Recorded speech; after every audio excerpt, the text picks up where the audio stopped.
Alright, well, so before I begin this video, let me state clearly I'm not going to mention what institution this is from or who is speaking, out of respect for the person and the institution that she represents.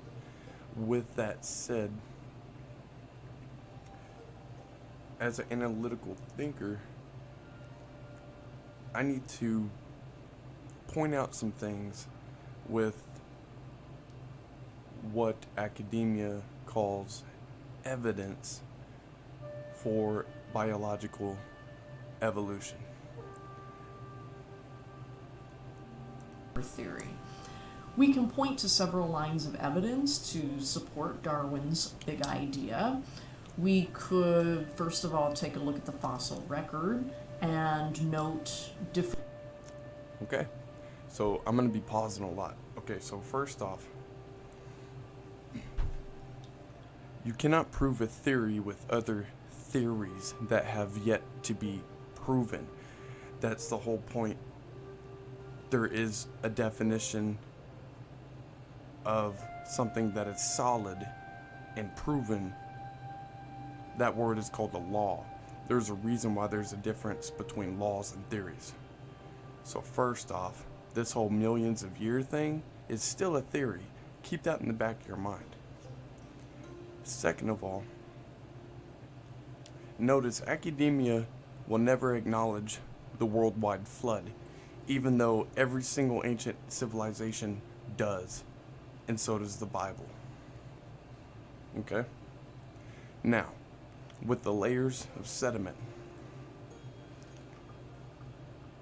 I recommend you do some deep digging to find out how much you're willing to believe in the fossil record, because it is a belief. Most of what academia thinks is theory and belief, and it's getting to the point where it's becoming dogmatic beliefs where you cannot question them. So I'm trying to do my part to have academia take a step back and notice the flaws in their ways. Let's keep on going.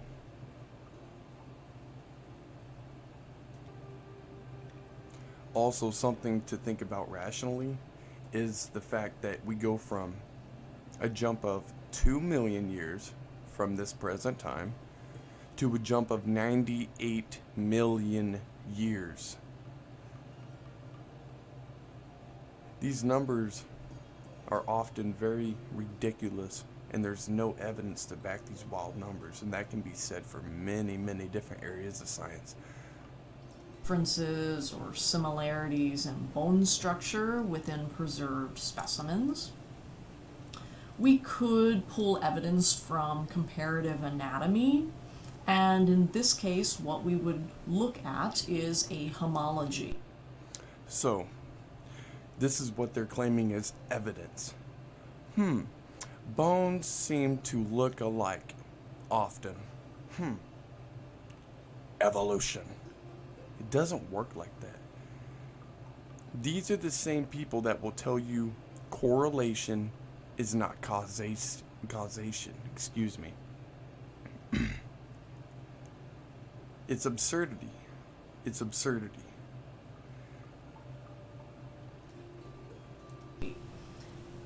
A homology is looking at the similarities in underlying bone structure across various species. So in this case we have homologies of the forelimb.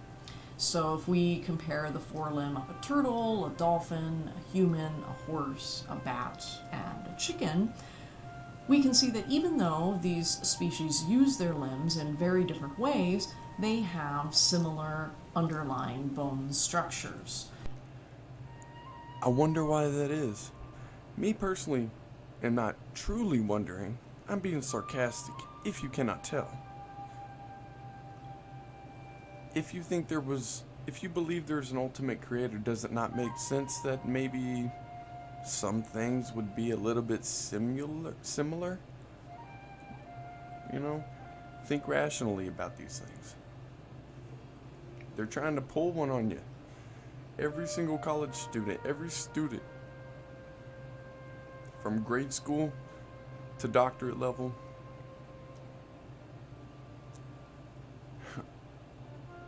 moving on. So if you take a look at the picture of the bat and the color coding of bones, we see that the fruit bat has phalanges and metacarpals, just like we have in our fingers, but the bats are elongated, forming. So that means you're just like a bat. Do you understand they're what I'm trying to point out is how backwards their thinking is compared to their speech and what they say, or rather their beliefs. It's hard for me to put into words right now. I apologize, but let me see. Hold on. Let me pause this for a second. All right. So this is something I wrote down in my notes. All right, think about this. Jesus, God, ultimate creator, whatever you know him as, encoded each creation to perform certain actions universal to its kind. This code is DNA, RNA, proteins specific to each kind. The reason Darwin thought everything came natural to animal/creation behavior is because it's true. Created in a certain way, each kind, evolution, never has had anything to do with it. What I believe you will begin to notice, it'll be impossible not to notice this, but you will begin to understand how science keeps finding more evidence for creation and not the other way around. But they will claim and they use words and speak in certain ways to try to make you think there is evidence for things that there is not. Let us continue. The wing with which they're going to fly. But again, looking at similarities in underlying bone structure. Thirdly, we could point to biogeography and look at the distribution of different kinds of life forms on planet Earth. So, for instance, we could look at the marsupials on planet Earth and see that those marsupials, for instance, like a kangaroo that resides on Australia, is thought to be a more primitive life form than mammals. Let me just point out something too. Oh, sorry. Okay, I don't think you can see my mouse, but if you look, we're gonna go from top left, Pangea, 225 million years ago. Tell me what little scientific journal, scientific study proved that number, huh? Y'all love your scientific articles and stuff. Tell me what study has proven this outrageous number to begin with. And then let's go even further. Prove to me Pangea ever was a thing.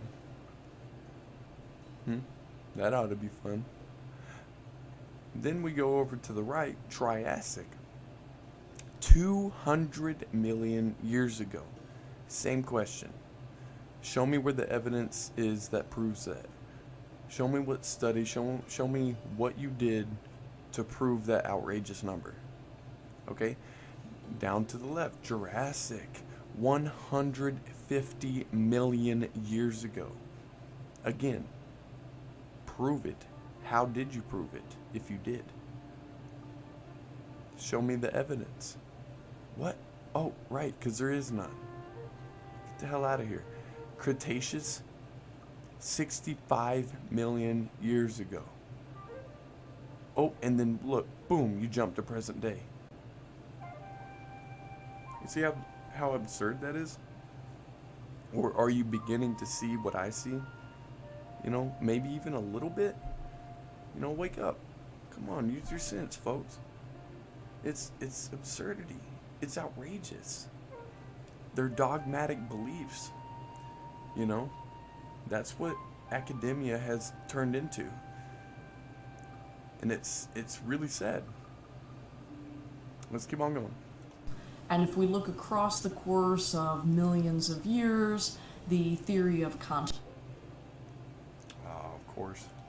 continental drift suggests that the landmass that eventually becomes continental modern drift. day This is great. Australia breaks off from the rest of the landmass at an earlier time point. So the idea being that mammals evolved. Again, continental drift. What has proven that little idea, that little fancy idea, continental drift? Notice how they'll never mention the flood, even though we know that, and we can look and we can see. We can go to the Grand Canyon and see the impact the flood had. You know, we can see that. We can have eyes on that. On the other land masses around the world, while Oh, right, the point. I apologize. Continental drift. How has that been proven? How has that theory of continental drift been proven? I would love to find that out. I guarantee it hasn't. I know it hasn't. I know it hasn't. None of these things have been proven. It's imaginative. It's wild. It's fantastical. That's why people eat it up. Because they do not want to be accountable for the wrongs and the sins that they do. No one wants to be accountable. They want to live free. 2020, the year of Aleister Crowley. I swear, man, it's insane.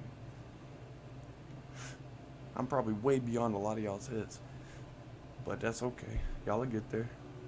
You know? kangaroos continue to exist in Australia with no natural predators.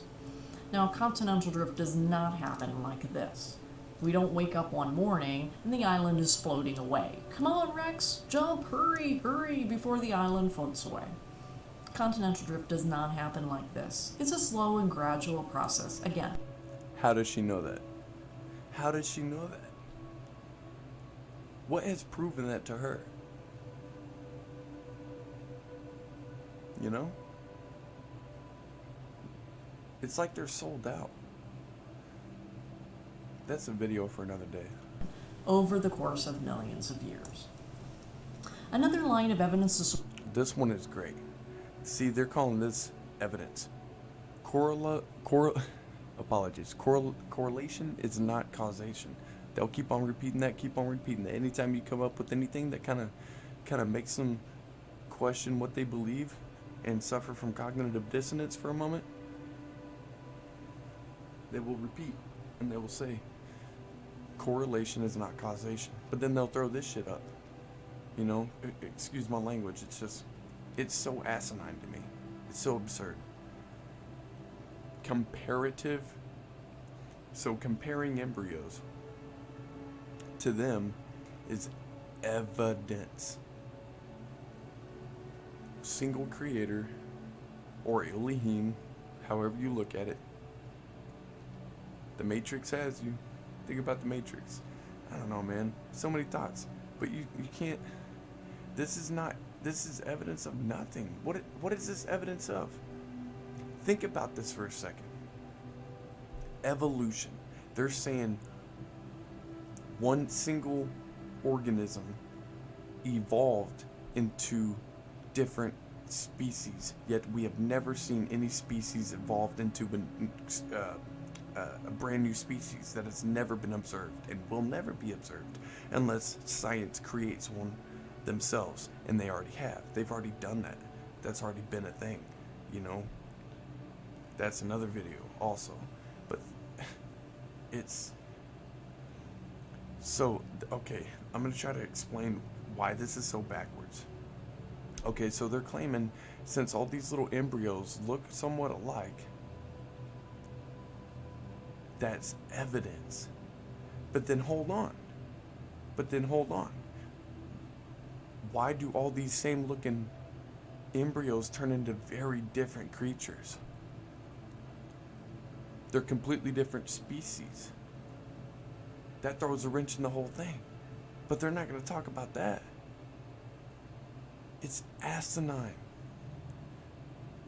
I've said it enough, and I obviously cannot say it right, so. Support Darwin's big idea comes to us from comparative embryology.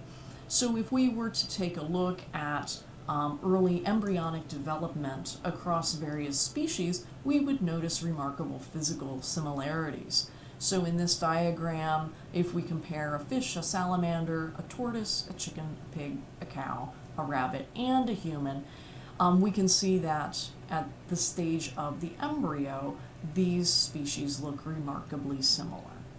Obviously, as we go through the course of development, then we become more differentiated by species, and so by the time you get to the bottom line, you can start to, tell the difference between those various species.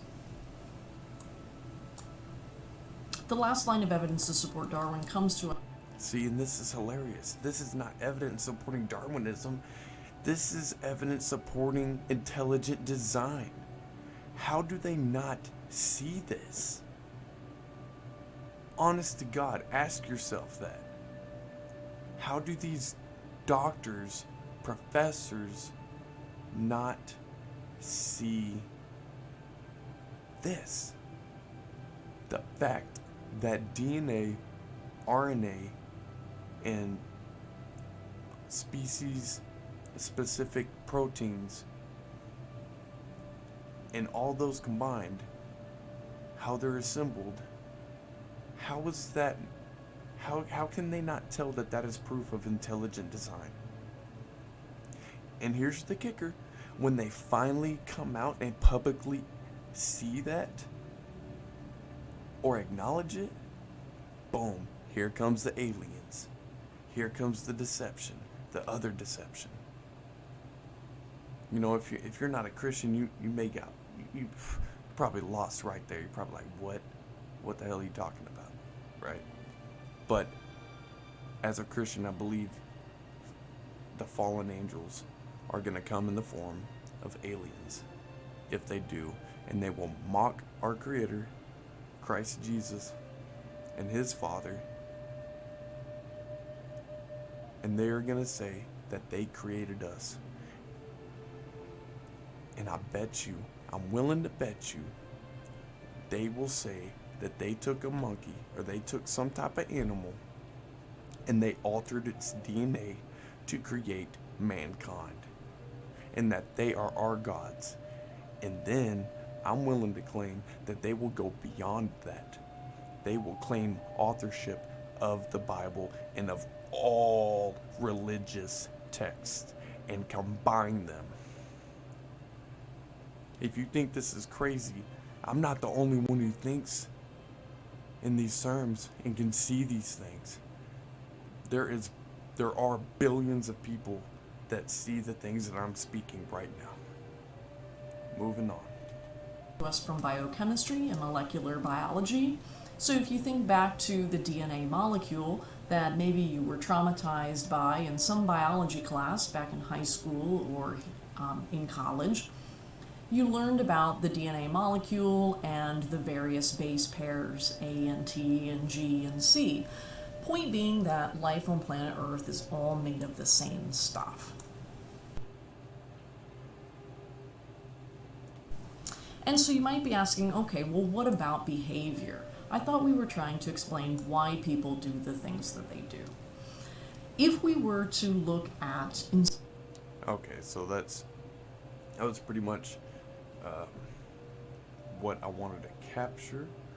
Give me one moment. Okay, yeah, I'm just going to let her finish, and I'll interject if I feel I need to, but I feel I've made...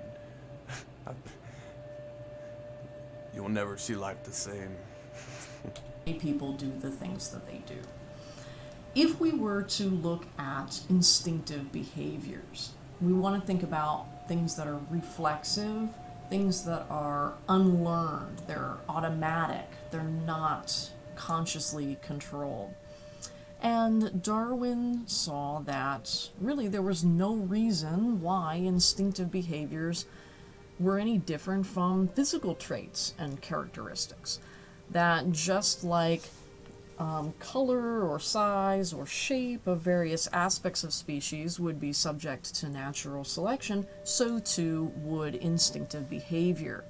And again, check out that supplementary handout. You will find one of the quotes from Darwin that pertains specifically to because proposed that there was some mechanism for passing on traits from generation to generation.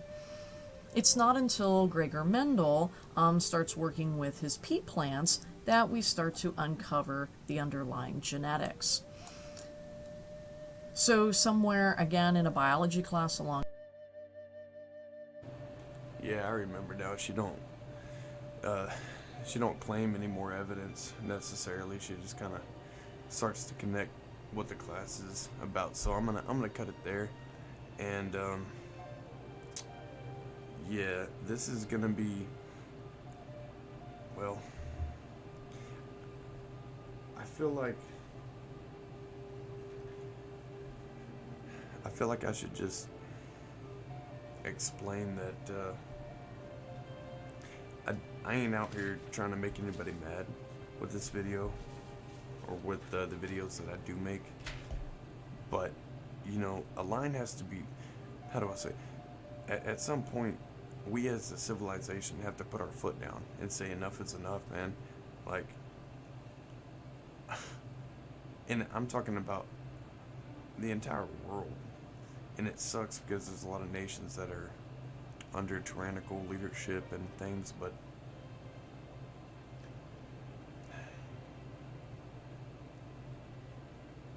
it really is all about Jesus. And you know, it's taken me, I'm turning 30 this year, and I've been a Christian pretty much my whole life. And please know, when somebody says they're a Christian, they're not claiming to be perfect.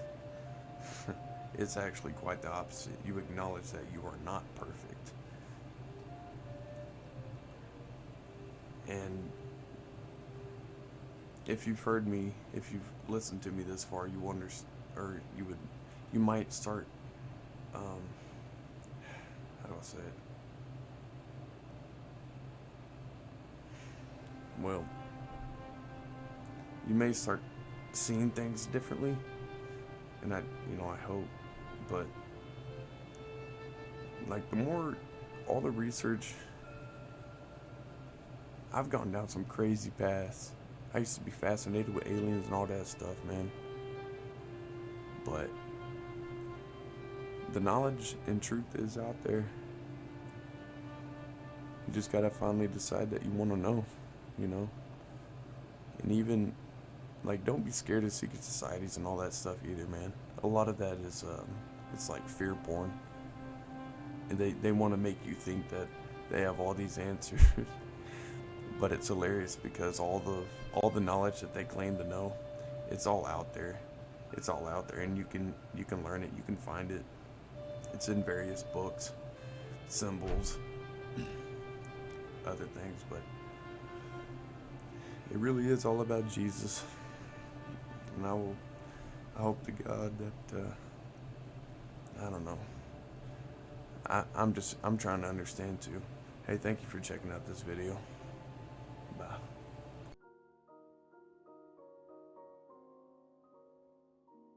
Charles Darwin's biological determinism had two major effects on scientific thinking. First, it provided biology with its most important idea, evolution. In doing so, biological determinism turned the mood of scientists away from mentalistic motivational concepts, for example, will, and toward mechanistic and genetic ones. Second, Darwin's biological determinism ended the man-animal dualism that pervaded early motivation study. It introduced questions such as how animals use their resources, i.e., motivation, to adapt to the prevailing demands of an environment. The earlier philosophers had assumed that the will was a uniquely human mental power, one that necessitated that motivation study in humans be separate from motivation study in animals. Darwin reasoned that making this man-animal distinction was a mistake. For Darwin, much of animal behavior seemed to be unlearned, automated, mechanistic, and inherited. Darwin, 1859, 1872. With or without experience, animals adapted to their prevailing environments. Birds built nests, hens brooded, dogs chased rabbits, and rabbits ran from dogs. To explain this apparently pre-wired adaptive behavior, Darwin proposed the instinct. Crucially, Darwin's motivational concept could explain what the philosophers' will could not, namely, where the motivational force came from in the first place. Beach, 1955. Instincts arose from a physical substance, from the genetic endowment. This inherited and material substance, genes, led the animal to act in a specific way. Thus, the reason why birds build nests and dogs chase rabbits was because they had a genetically endowed, biologically aroused impulse to do so. Essentially, motivation thinkers in the 19th century stripped away the inanimate part of the philosopher's dualism, i.e., the rational soul, and kept the parts that remained, namely the biological and bodily urges, impulses, and appetites. The first psychologist to pioneer an instinct theory of motivation was William James, 1890. James borrowed heavily from the intellectual climate of Darwin and his contemporaries to endow human beings with a generous number of physical, for example, sucking, locomotion, and mental, for example, imitation, play, sociability, instincts. All that was needed to translate an instinct into an impulse for action was the presence of an appropriate stimulus.